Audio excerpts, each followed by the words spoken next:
نہیں سوچے ہم کو معلوم ہی نہیں کیا کرنا. ہم کو خوف ہے یونیفارم سول کوڈ کا, ہم کو خوف ہے مسلم پرسنل لا کا, ہم کو خوف ہے فسادات کا. یہ خوف ہم نے خود لاد لیا ہے. مسلمان اپنی سوچ سے پریشان رہتا ہے, دوسروں سے پریشان نہیں رہتا.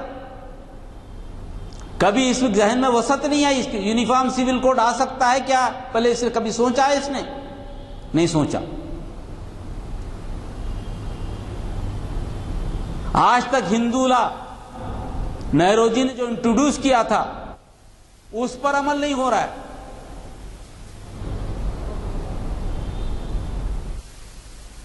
کئی ایسی ذاتیں ہیں ہندوؤں میں بھی, وہ ہندو لا کو مانتی نہیں, وہ تو طلاق کو نہیں مانتی, شادی کو تو خدا کا دیا ہوا بندھن سمجھتی ہیں, طلاق کا تو طریقہ ہی پیدا نہیں ہوتا, طلاق کا تو سوال ہی نہیں ہوتا. ہندو لا میں طلاق ہے, کب مانے گا وہ؟ کنیا دان ہو جاتا ہے تو بیٹی کو سب کچھ دے دیتے ہیں, بیٹی کو وراثت میں حصہ نہیں ہے. ہندو لا میں بیٹی کو وراثت کا حصہ ہے, کب مانے گا وہ؟ بیوی کو کوئی حق نہیں ہے ہندو لا میں, بیوی تو پیر کی جوتی ہے, جب تک کہ شوہر کا پیر نہیں دھوئے گی اس وقت تک تو اس کو سمجھا بھی نہیں جائے گا. اس کو مقام کب دے گا؟ کتنے واقعات ہو رہے ہیں یو پی میں, آپ دیکھے ہوں گے کہ پنچایتیں فیصلہ کر دیتی ہیں. کون مانتا ہے؟ کون سا یونیفارم سول کوڈ؟ کہاں کا یونیفارم سول کوڈ؟ بتائیے ہندوؤں میں کون سا یونیفارم سول کوڈ بن سکتا ہے؟ یہ تو مسلمانوں کو ڈرانے کے لیے ہتھیار ہے. یونیفارم سول کوڈ بنے گا اور مسلمان بڑے پریشان, یونیفارم سول کوڈ بنا تھا, ہمارے مسائل حل کیسے حل؟ ارے آپ مسائل لے جاتے کیوں وہاں پہ؟ کیوں جاتے ہیں ان کے پاس؟ آپ عدالتیں کیوں جاتے ہیں؟ آپ اپنے آپ کو مسلمان کہتے ہیں پھر عدالتوں کو جاتے ہیں. آپ دارالخضا کو جائیے, مسجد میں فیصلہ کرائیے, کسی کی ضرورت ہی نہیں ہے آپ کو. کون سے قانون سے نقصان ہوگا آپ کو؟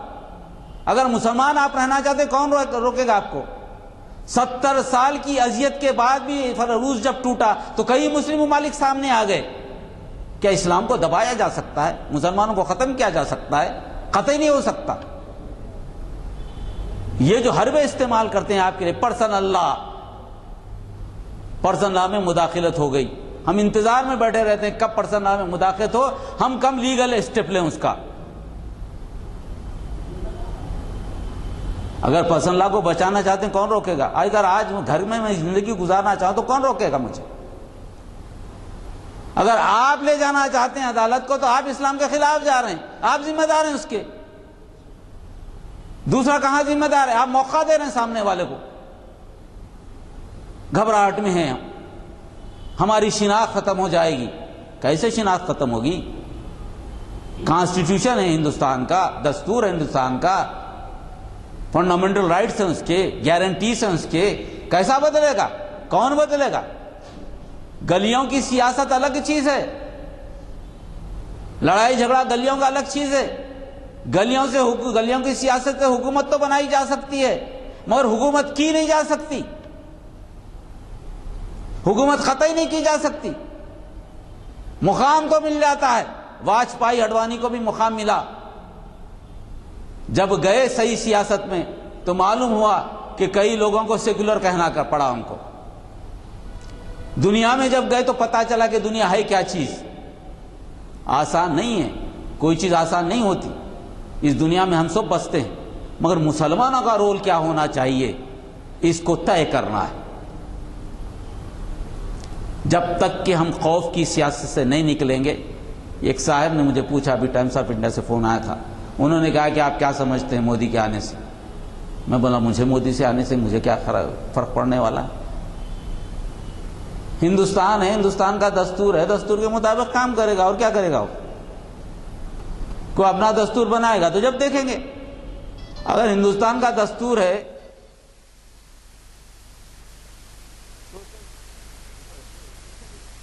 Democratic republic, secular socialist democratic republic ہمارا دستور ہے, اگر وہ دستور ہے تو ہندوستان ہے. اس دستور کو چلانے کے لیے کوئی بھی آ جائے مجھے کیا فرق پڑنے والا ہے؟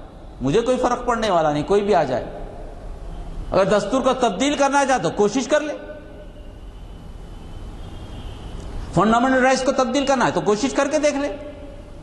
آسان تو نہیں ہے نا، پریمبل بھی تو تبدیل نہیں کر سکتا نا، پریمبل تو تبدیل ہو ہی نہیں سکتا، دوسرا دستور لکھنا پڑے گا، لکھ کے بتائے، بنیادی حقوق کو تبدیل کر کے بتائے. فنڈامنٹل رائٹ ایک چینج کرنا ہے تو پارلیمنٹ بھی چینج، فنڈامنٹل رائٹ تو چینج ہی نہیں کر سکتے آپ. اور کوئی چیز چینج کرنا ہے اس میں تو پورے اسمبلیوں سے اپروول لینا، لے کے بتائے، اوکے نو پرابلم. اب آپ کی کیا رائے ہے کہ مسلمانوں کو بیجنگ میں شامل ہونا چاہیے؟ میں بولا بھائی مسلمانوں کا فیصلہ تو مسلمان کریں گے، میں تو نہیں کر سکتا شامل ہونا چاہیے نہیں ہونا. مگر جہاں تک میرا معاملہ ہے، شامل ہونا تو بات کی نہیں ہے، میں تعلقات تو رکھنا چاہیے. تعلقات اس بنیاد پہ کہ اب وہ وزیر اعظم ہے، کسی جماعت سے اس کا تعلق نہیں کانسٹیٹیوشن کے اعتبار سے، سارے ہندوستان کے مسائل کو اسے دیکھنا ہے. ہم نے ووٹ دیا، اس کے خلاف میں ووٹ دیا، مگر وہ آ گیا اکثریت کی بنیاد پہ. جب آ گیا تو وزیر اعظم ہے، اور وزیر اعظم کی حیثیت سے ہمارے جو تعلقات رہیں گے تعلقات. میں کس حیثیت میں بحیثیت سٹیزن آف انڈیا انکار کروں گے وہ وزیر اعظم نہیں ہے؟ میں نہیں کر سکتا، اٹس ناٹ مائی رائٹ. تعلقات تو رکھوں گا، شامل ہونا نہیں ہونا میرے اختیار میں نہیں ہے، میں شامل نہیں ہوتا، میرا اپنا ہے، میں اپنا اختیار ہے، میں شامل نہیں ہوتا. دوسرے مسلمانوں کے تعلق میں کہہ نہیں سکتا، کوئی رائے نہیں.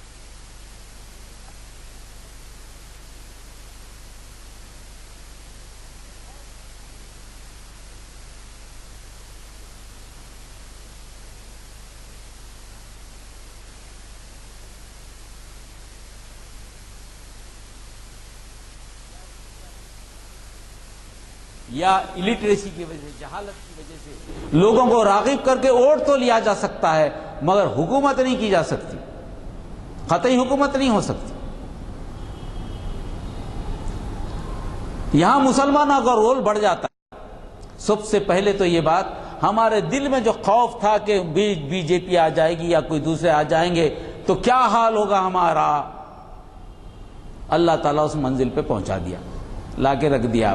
ڈر، اب کتنا ڈرتا، بی جے پی سے ڈرتا، میرے سے ڈرتا. اب فیصلہ کر لیں.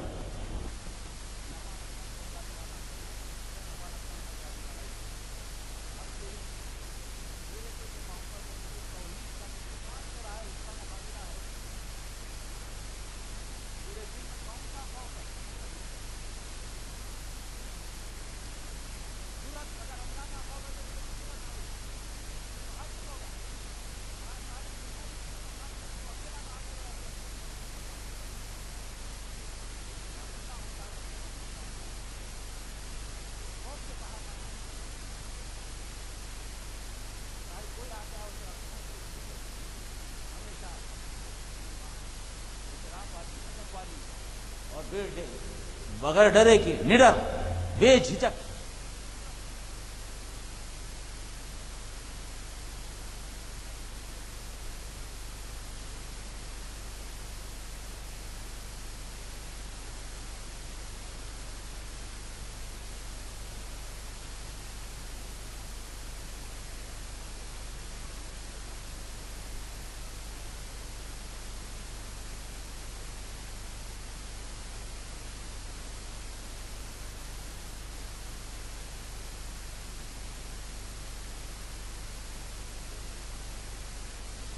معاہدے کو کرنے کو تیار ہوں گے، وہ ڈیموکریسی تو معاہدہ ہی ہے.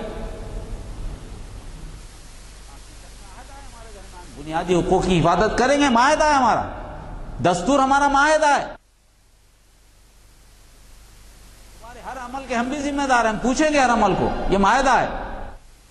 اسی لیے میں نے اللہ تعالیٰ نے مسلمانوں کو بتایا ہے پیچیدہ حالات میں تمہیں کیا کرنا چاہیے. تم کو خوف سے باہر نکلنا چاہیے، تم کو بے خوف زندگی گزارنی چاہیے. اور اسی لیے کہا گیا وَإِن جَنَحُوا لِلسِّلْمِ فَاجْنَحْ لَهَا وَتَوَكَّلْ عَلَى اللَّهِ.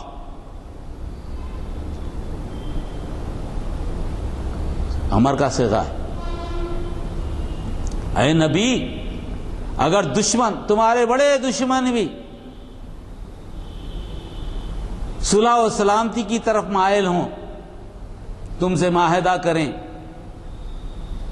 تم سے امن میں رہنے کی لیے کوئی بات پیش کریں، فجنح امر کا صیغہ ہے، ان کی طرف مائل ہو جاؤ، آمادہ ہو جاؤ، اخلاق کا وہ معیار پیش کرو کہ حالانکہ وہ ہر چیز سے لیس ہیں، وسائل و ذرائع ان کے پاس ہیں، ہر قسم کی قوت ان کے پاس ہے،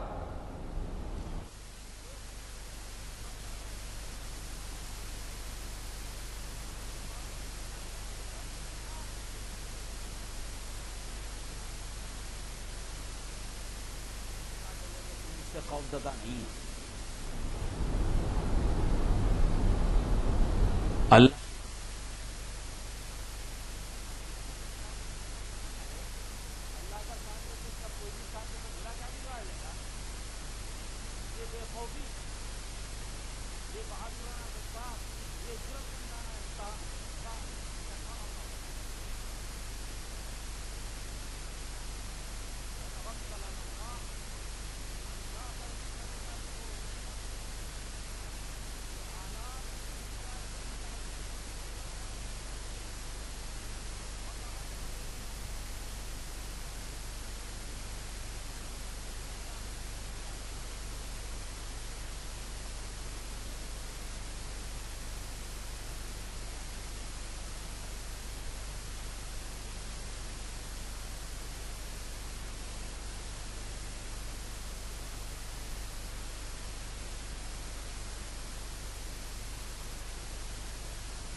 یہاں دو چیزیں ہیں اخلاقی طور پر مسلمانوں کو جو اونچا کرنے والی۔ اللہ کا نیت کا حال تو اللہ ہی کو معلوم ہے، نہ میرے کو معلوم ہے نہ کسی کو معلوم ہے۔ اگر وہ بھی مجبور ہو جائے کسی وجہ سے آپ کا ساتھ لینے کے لیے، اس کی نیت اچھی ہو، کیونکہ آپ کے بغیر دیکھیے، آپ ایک ذہن میں رکھیے، آپ 30 کروڑ کی تعداد میں ہندوستان میں، کوئی معمولی تعداد نہیں ہے آپ کی۔ کئی ممالک، یورپ کے ممالک، کئی ممالک مل کے آپ بن جاتے ہیں، آپ چھوٹا ملک نہیں ہے۔ کوئی اتنی بڑی تعداد سے خدشات نہیں مول لے سکتا، حکومت نہیں کر سکتا کوئی، ممکن ہی نہیں ہے۔ فلسطین بڑے چھوٹے سے آپ 7 لاکھ کے مسلمانوں فلسطین ساری دنیا پر جانے اپنے آپ کو اونچا کر اطراف میں اگر یہ کسی طریقے سے کام کرنا چاہتا ہے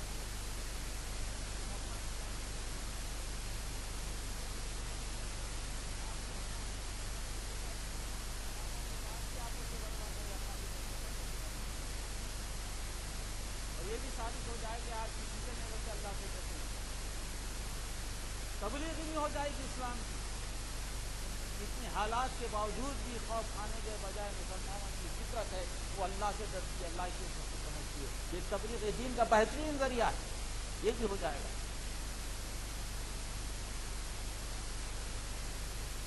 خدشات میں فیصلے کرنے کی ممانعت،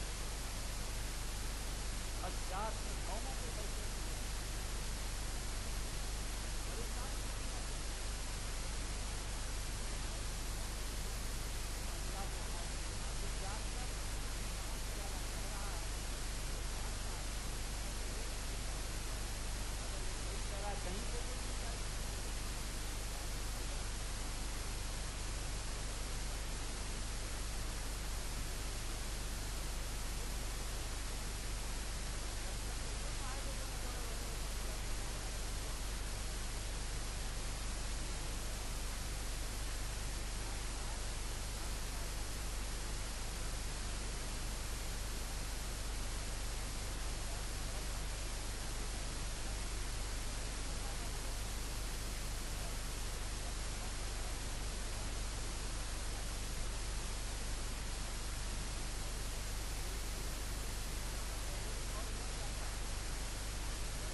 تاریخ شہزادی کا ذکر آیا ابھی میسج میں، بڑا اچھا سوال ہے۔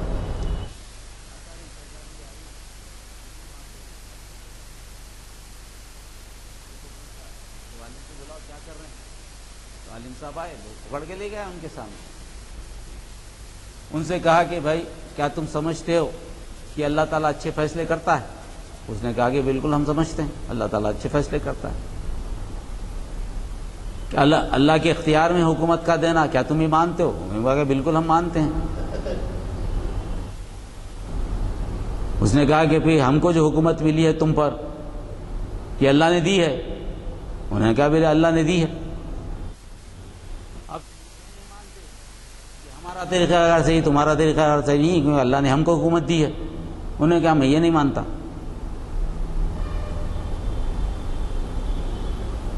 تو اس سے کہا کیوں نہیں مانتے؟ اس نے کہا کہ دیکھو ایک مثال ہے، گڈریا جو ہوتا ہے بھیڑ چرانے والا، بھیڑ کو ساتھ لے کے چلتا ہے، اس سے ساتھ کتے بھی ہوتے ہیں، شکاری کتے جو بھیڑ ادھر گئے تو روکتے ہیں اس کو۔ اب جب بھیڑ آگے چلتے رہتے ہیں اور جب بھٹک کے کہیں طرف ایک بھیڑ جانے لگتے ہیں، جب اس کے اختیار میں نہیں رہتی چیزیں، وہ اپنی مرضی سے جانے لگتے ہیں، تو کیا کرتا ہے؟ انہیں کنٹرول میں لانے کے، اپنے اختیار میں لانے کے لیے کتوں کو چھوڑتا ہے۔ کتے جا کے اس کو کنٹرول کر کے پھر مندے میں لے کے آ جاتے ہیں۔ جب مندے میں آ جاتے تو کتوں کو کوئی کام نہیں ہوتا، کتے پھر پیچھے چلے آتے۔ ویسی حال ہم مسلمانوں کا ہے، ہم مسلمان راہ بھٹک رہے ہیں تو تم کتوں کو چھوڑ دیا اللہ تعالیٰ، پھر ہم سیدھی راستے پہ آ جائیں گے، اللہ کی راستے پہ پھر تم کو پیچھے کر لیں گا، تم کو حکومت نہیں ملی، تمہارے سے کتوں کا کام لیا جا رہا ہے۔ یہ جو جتنے بھی کام ہوتے ہیں دراصل ہم کو سیدھے راستے پہ بتانے کے لیے ہوتے ہیں۔ اللہ ہم سے ناراض نہیں ہے، اللہ ہم کو سیدھا راستہ دکھانا ہے، کسی سے خوف کھانے کی ضرورت نہیں۔ ایک سوال ابھی آیا اس میں، یہ تھا بنارس کو مقدس سٹی بنائیں گے، کیا ایسا ہو سکتا؟ ہو سکتا، کیوں نہیں ہو سکتا؟ دیکھیے مقدس سٹی ہے تو بنا بھی سکتا ہے مقدس سٹی، تو اس پہ کیا امکان ہے؟ اس سے نہ ہم کو کچھ بولنا ہے نہ کرنا ہے، ٹھیک ہے مقدس سٹی بنا لے۔ جی تو یہ چند چیزیں تھیں جو میں نے آپ سے کہیں۔ تو مسلمانوں کا اہم رول ادا کرنا ہے، تو ایک تو اسلام کی طرف پلٹانا پڑے گا اور بے خوف ہو کر زندگی گزارنا پڑے گا۔ ایسی آزمائشیں مسلمانوں پہ ہمیشہ آئی ہیں، تاتار جیسے آئیں قبل، ویسے نہیں ایسے بہت سے آئی ہیں۔ ہم کو خوف کھانے کی کوئی ضرورت نہیں ہے، اس کے آنے سے کوئی بگڑنے والا ایسی کوئی چیز نہیں۔ مسلمان کا رول اور زیادہ ہوگا، اور میں سمجھتا ہوں کہ یہاں سے مسلمانوں کی سیاست، مسلمان کی پہچان میں کہیں نئی تبدیلی آئے گی۔ بہت نئی تبدیلی آئے گی. اللہ تعالی ہمارے لیے راستے بہت کھولے گا انشاءاللہ تعالی. وآخر دعوانا الحمدللہ. کم تھی لیکن اب کافی اچھی تعداد ہوگی. حضرات، ان محافل کی اہمیت کا آپ کو اندازہ ہے. ہماری صرف کوشش یہ رہتی ہے کہ زیادہ سے زیادہ لوگ اس سے استفادہ کریں. یہ جو بلیٹن ہے اعلامیہ، یہ تازہ اعلامیہ نمبر 528 چھپ کے آ گیا ہے. جن حضرات کو نہیں ملا ہے وہ لیں اور پھر اس کو ایسا استعمال کریں کہ کسی کو ترغیب دینے کے لیے، مساجد میں لگانے کے لیے. بچوں کو ہمارے پاس اردو نہیں آتی تو اس پہ انگلش بھی ہے اردو بھی ہے، تو دو لے کے جائیں اور انگلش اور اردو چھپائیں. اور ایک بات میں آپ سے کہہ دینا چاہوں گا کہ امریکہ کے ایک نامور انجینئر نے یہ تجویز پیش کی، حیدرآباد کے ہیں وہ، یہاں آئے ہوئے ہیں. تو انہوں نے تجویز پیش کی کہ یہ اعلامیہ آپ ویب سائٹ پہ کیوں نہیں ڈالتے. تو آپ کو تو معلوم ہے ہمارا ویب سائٹ ہے، نمبر لکھا ہوا ہے. تو یہ ہر جمعہ کے دن آپ دیکھ سکتے ہیں، ویب سائٹ کے اوپر پورا پروگرام آ جاتا ہے کہ پورے ہفتے کا کیا ہے. اگر آپ کہیں بھی ہوں، اعلامیہ نہ ملا ہو، آپ کی نظر سے نہ گزرا ہو، اخبار میں اطلاعات آتی ہیں، اگر وہ نہ ہوا بھی تو آپ یہ کر سکتے ہیں کہ ویب سائٹ کے اوپر، آج کل تو آپ کو معلوم ہے ویب سائٹ کا کتنا استعمال ہے کہ نتائج دیکھے جاتے ہیں اور پروگرامز دیکھے جاتے ہیں، سب ہے. تو ویب سائٹ اگر آپ خود بھی نہ دیکھ سکے تو کسی سے پڑوس سے نظر لے کے دیکھ سکتے ہیں پورے ہفتے کا پروگرام. اور یہ ترغیب دے سکتے ہیں اپنے گھر والوں کو، بچوں کو، کہ اگر یہاں نہیں آ سکتے تو کم از کم ویب سائٹ کے اوپر ہمارے پروگرام دیکھا کریں. کیونکہ یہ اس کی اہمیت اس وجہ سے بھی ہے کہ یہاں پر ایک صاحب نے یہ کہا کہ صاحب یہ اتنے اہم پروگرام ہوتے ہیں تو آپ کلیہ میں گروپ پھوڑتے ہیں. تو ہم نے کہا کیا کرنا چاہیے، تو بولے یہ ویب سائٹ پہ جانا چاہیے. اور چنانچہ ان کے خود خرچے سے انہوں نے یہ ویب سائٹ، جو لاکھ سے زیادہ خرچہ ہوا، 1 لاکھ سے زائد، تو وہ خرچہ برداشت کر کے انہوں نے قائم کیا.